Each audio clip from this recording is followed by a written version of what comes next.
You've been lied to about habits your entire life. Not by bad people, by an idea that was never scientifically tested in the first place. You've probably heard it 100 times. It takes 21 days to form a habit.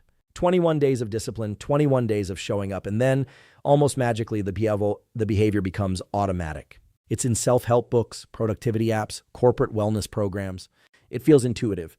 It feels achievable. And it is almost completely wrong. The 21-day rule traces back not to neuroscience, not to a clinical study, but to a plastic surgeon named Maxwell Maltz, who noticed in 1960 that his patients took about 3 weeks to emotionally adjust to the appearance of a new nose or a missing limb. That's it. Somewhere between 1960 and now, a surgeon's casual observation became the world's operating manual for habit change. And when people don't hit their targets by day 22, they don't blame the myth.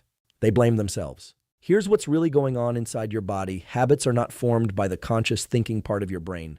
They are formed deep inside a structure called the basal ganglia, an ancient brain region that your nervous system uses to automate behaviors through repetition and reward. Every habit you have ever formed, good or bad, was carved into the circuitry of that structure. And once carved in, it doesn't disappear. It waits. This is exactly why just stopping a bad habit almost never works. And it's why starting a new one requires more than motivation and a morning alarm. What it requires is an understanding of how your nervous system actually builds, stores, and eventually automates behavioral patterns, and how you can work with that biology rather than fighting against it. Today, we are going deep into the neuroscience of habit, how habits are made, how long they truly take to form, why some are so much harder to break than others, and what specific science-backed tools you can use to install the behaviors you want and dismantle the ones holding you back. Here are the 6 core insights we are going to cover. 1. The habit loop and the basal ganglia, what actually happens in your brain when a behavior becomes automatic. 2. The 21-day myth versus the real timeline, what the science says about how long habit formation actually takes. 3. Limbic friction, the hidden neurological force that determines whether you follow through or give up. 4. Reward prediction, error, how dopamine accelerates habit formation and how to deliberately hack it. 5. The 3-phase day protocol, how to time your habits to your brain's natural neurochemical windows. 6. Breaking bad habits, the neuroscience of replacement, not suppression, and how to rewire the circuits. Let's begin where every habit begins, not in your willpower, not in your motivation, and not in your calendar. In your basal ganglia. The basal ganglia is a cluster of nuclei sitting deep within the brain, beneath the cortex, and it is one of the oldest structures in the vertebrate nervous system. Research over the last 2 decades has made something strikingly clear. The basal ganglia is the brain's habit machine. It is where repeated behaviors become automatic. It is where the patterns that govern your days are stored, executed, and protected. Let me explain this with a simple analogy. Think of your prefrontal cortex, the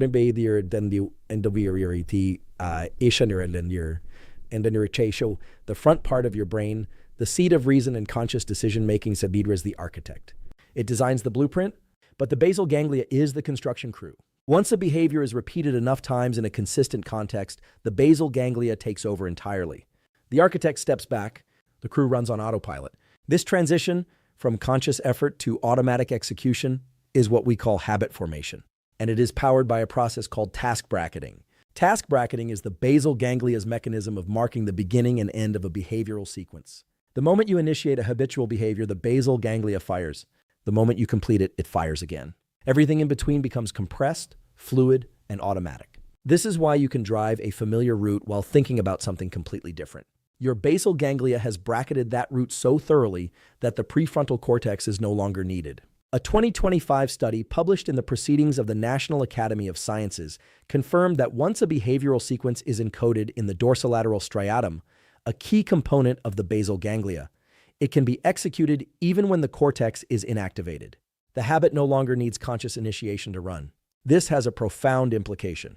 You cannot think your way out of a habit. Once encoded in the basal ganglia, willpower alone is rarely sufficient to stop it. What you need is a deliberate strategy to reroute the neural circuitry, and that starts with understanding the habit loop. Every habit begins with a cue, a sensory or contextual trigger that activates the basal ganglia's stored program. The routine follows automatically, and the reward reinforces the neural pathway, making it more likely to fire next time. Here is your first practical takeaway. To begin forming any new habit, you must engineer a consistent cue. Repeating a behavior in the same context, at the same time, following the same trigger, is the single most important factor in habit formation. Not motivation, not discipline, consistency of context. Start with something concrete. After I pour my morning coffee, I will write in my journal. When I walk through the gym door, I will put on my lifting playlist.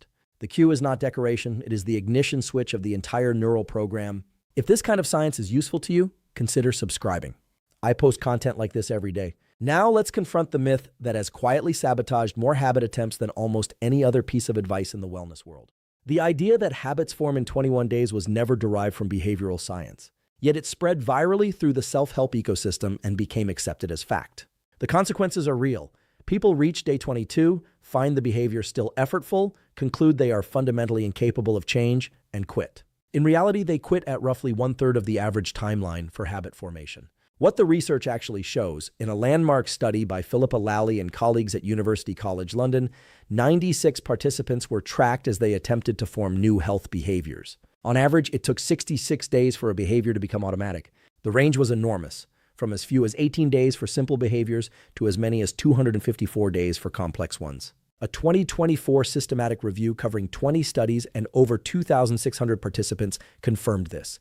The median time to habit formation sits between 59 and 66 days, with high variability depending on behavioral complexity and individual factors. There is no magic number. There is only a trajectory. Let me explain why this matters with an analogy. Imagine you are carving a path through a dense forest. The first time you walk through, you are pushing through brush. The 10th time, the path is slightly clearer. By the 100th time, it is a worn trail you walk without thinking. The neural pathway forming in your basal ganglia works exactly the same way. Each repetition deepens the groove. The key insight from the Lally study that almost nobody talks about, missing a single day does not derail habit formation. What mattered was not perfect adherence, it was the overall density of repetition over time. One missed workout does not reset your neural programming. Get back to it the next day, and the pathway continues to deepen. There is also something important called context independence, the gold standard of a fully formed habit. A habit is truly automatic when you can perform it in a variety of contexts, not just the original one.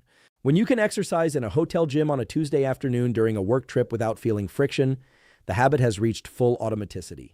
Practical protocol. Give any new habit a minimum of 8 to 10 weeks before evaluating whether it has worked. Track consistency, not perfection, and deliberately test the habit in new contexts after week 6 to begin building context independence. Here is a concept that will permanently change how you think about motivation. Limbic friction is the activation energy required to initiate a behavior, the internal resistance you feel when you know you should do something but your brain and body push back. You have experienced this. It is the weight of the blanket at 6 a.m. when you know you should get up and exercise. The heaviness before you sit down to do focused work. Limbic friction is not weakness. It is not laziness. It is neurophysiology. The limbic system governs your emotional states, your arousal levels, and your resistance to effort. When you are in a state of low energy or high anxiety, the limbic system generates a biological cost signal associated with any demanding behavior. The prefrontal cortex must override that signal to initiate the action. The greater the override required, the higher the limbic friction. Let me explain this with an analogy. Think of limbic friction as a sliding dial. At one end, you are too wired, anxious, overstimulated. Your nervous system cannot settle into focused execution. At the other end, you are too tired. Dopamine is low, and the brain refuses to generate the effort needed to begin. The sweet spot in the middle, alert, calm focus hook, is where limbic friction is lowest and new habits are most easily executed. The amount of limbic friction you experience for any given habit determines how much willpower you must spend to initiate it. And willpower is a finite daily resource. This is why the ordering of your habits across the day matters enormously. In the first 8 hours after waking, norepinephrine, epinephrine, and dopamine are naturally elevated. This neurochemical environment reduces limbic friction. The brain is primed toward effort. This means high-friction habits belong in phase 1, morning exercise, cold exposure, deep focused work. Any behavior that requires you to push through internal resistance should be anchored to the first portion of your waking day. 3 tools to further reduce limbic friction. First, reduce environmental resistance. Set out your gym shoes the night before. Have your journal open on the desk. Second, use a transition cue. A brief, consistent ritual before the habit that signals the nervous system to shift into execution mode. Third, visualize the sequence. Mentally rehearsing the steps of a habit activates procedural memory circuits and reduces felt resistance when the moment arrives. If this content is genuinely helping you, subscribe. This channel exists to give you tools grounded in neuroscience, not motivational platitudes. Now we arrive at the single most powerful neurobiological lever for habit formation, the dopamine system, and specifically, a phenomenon called reward prediction error. Most people believe dopamine is the pleasure chemical, the molecule that floods your brain when something good happens. That is partially true. But the deeper truth is this. Dopamine is primarily a molecule of motivation, anticipation, and learning. It is the signal your brain generates to say, this is worth repeating. And its release is governed not just by what happens, but by what you expected to happen. Your brain is constantly running a prediction model. If you perform a behavior and the reward matches the prediction, dopamine release is moderate. If the reward exceeds the prediction, dopamine surges dramatically, and the neural pathway associated with that behavior gets powerfully reinforced. This surge is the reward prediction error. It is your brain's way of saying, whatever you just did, do it more. Here is how to use this for habit formation. Most people approach a new habit with no emotional framing. They simply try to execute it. This is neurologically inefficient. Instead, use what is called reward bracketing. Before you begin a new habit, spend 30 to 60 seconds vividly imagining the positive outcome, not just the habit itself, but the larger identity it is building. You are not just going for a walk, you are taking a step toward becoming someone who moves every day. Then, after completing the habit, take another 30 seconds to consciously acknowledge what you did. I did the thing.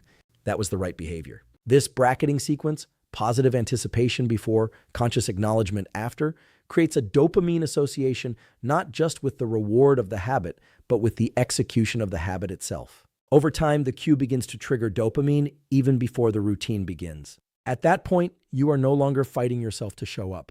You are pulled toward the behavior by neurochemical momentum. One additional tool, vary the reward occasionally. Research on dopamine dynamics shows that unpredictable rewards generate larger dopamine spikes than predictable ones. Occasionally celebrating a habit in a new way produces larger reinforcement spikes than consistent, identical rewards. The dopamine system is not your enemy. It is the most sophisticated behavior-shaping mechanism known to biology. Learn to work with it. One of the most immediately actionable frameworks from neuroscience is aligning habits to the brain's natural neurochemical phases across the day. Your brain does not exist in a single chemical state from morning to night. It cycles through distinct environments, each favoring different types of activity. Phase 1 is 0 to 8 hours after waking. Norepinephrine, epinephrine, and dopamine are naturally elevated. This is your window for high-friction habits. Resistance training, cold exposure, deep focused work, learning a new skill. Your neurochemistry is actively lowering the barrier to effort. Tools to amplify Phase 1. Morning sunlight within the first 30 minutes of waking, exercise, and caffeine. Most effective when consumed 90 minutes after waking, not immediately upon rising.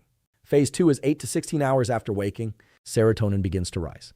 The brain shifts toward a more relaxed, integrative state. This phase favors lower friction, already established habits.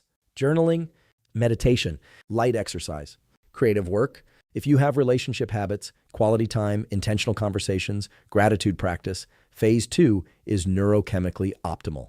Phase 3 is 16 to 24 hours after waking, the recovery window.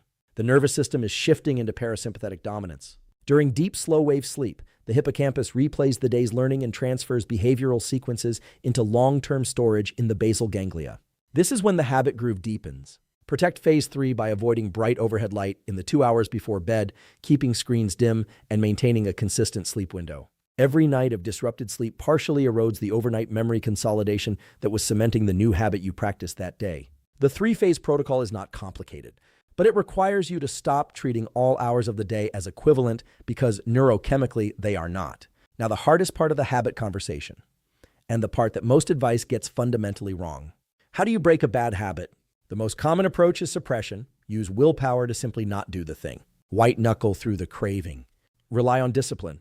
And for a short period, this can work. But suppression alone almost never produces lasting change. And neuroscience explains why. The neural pathway in your basal ganglia that encodes a habit does not disappear when you stop performing the behavior. It stays encoded. It waits. Research confirms that extinction of a conditioned behavior, even after prolonged absence, does not erase the original memory trace. It creates a competing memory. The moment you re-encounter the original cue, the stress, the time of day, the emotional state that originally triggered the habit, the old pathway can reactivate with full force. This is why relapse rates for suppression-only approaches are so high. You are not deleting the habit. You are building a dam, and dams eventually break. The neuroscientifically correct approach is replacement, not suppression. Every bad habit exists because it is meeting a need: stress relief, stimulation, comfort, escape from discomfort. The cue triggers the routine because the brain has learned the routine reliably delivers the reward. To break the habit, you do not remove the reward. You replace the routine with a new behavior that meets the same underlying need, triggered by the same cue. Here is the 4-step protocol. Step 1, identify the cue precisely. When does the behavior happen? What is the emotional or environmental trigger? Stress? Boredom? A specific time of day? Most people try to break habits without ever identifying their actual trigger. Step 2, acknowledge the moment it happens. When you catch yourself engaging in the habit you are trying to break, bring full conscious awareness to that moment right then. Acknowledge it without judgment. I just did the thing. This conscious recognition temporarily activates the prefrontal cortex and creates a brief window of plasticity, a moment when new information can be inserted into the circuit. Step 3, immediately engage in a replacement behavior. In that window of awareness, pivot to the new behavior that meets the same need. The basal ganglia eventually learns to associate the original cue with the new routine because the reward is still delivered. Step 4, repeat in the context of the original trigger. The replacement only works if it is practiced in the presence of the original cue. You cannot build a competing pathway without repeatedly activating it at the right moment. Let's bring this full circle. Your habits are not stored in your willpower. They are stored in the basal ganglia, a deep brain structure that automates behavior through repetition and reward. Once encoded, a behavior runs with minimal conscious input. The 21-day rule is a myth. The actual average timeline, confirmed by the Lally study and a 2024 systematic review of over 2,600 participants, is 66 days, ranging from 18 to 254 days. Missing a day does not reset the process. Consistency over time is what carves the neural groove. Limbic friction is the real determinant of whether you follow through. Schedule high-friction habits in phase 1 of your day when your brain is neurochemically primed for effort. Reduce environmental resistance. Use transition cues. Visualize the sequence. Dopamine is your most powerful habit formation ally. Use reward bracketing. Anticipate the outcome before you begin. Acknowledge the execution after you finish. Build neurochemical momentum that pulls you toward the behavior rather than pushing you. Breaking bad habits is not about suppression. It is about replacement. Identify the cue. Acknowledge the moment. Redirect to a new routine that meets the same need. Repeat in context. Here is your challenge. Pick one habit you have been trying to form and assign it one specific consistent cue. Not a vague intention, a precise trigger. After your coffee. When you sit at your desk, after you close your laptop at night, commit to that cue every single day for the next 10 weeks. Do not evaluate at day 21. Evaluate at day 66. The nervous system changes in the direction of what you repeatedly do. The life you want is on the other side of a habit you haven't yet fully formed. If this video gave you something real, like it and subscribe. I'll see you in the next one.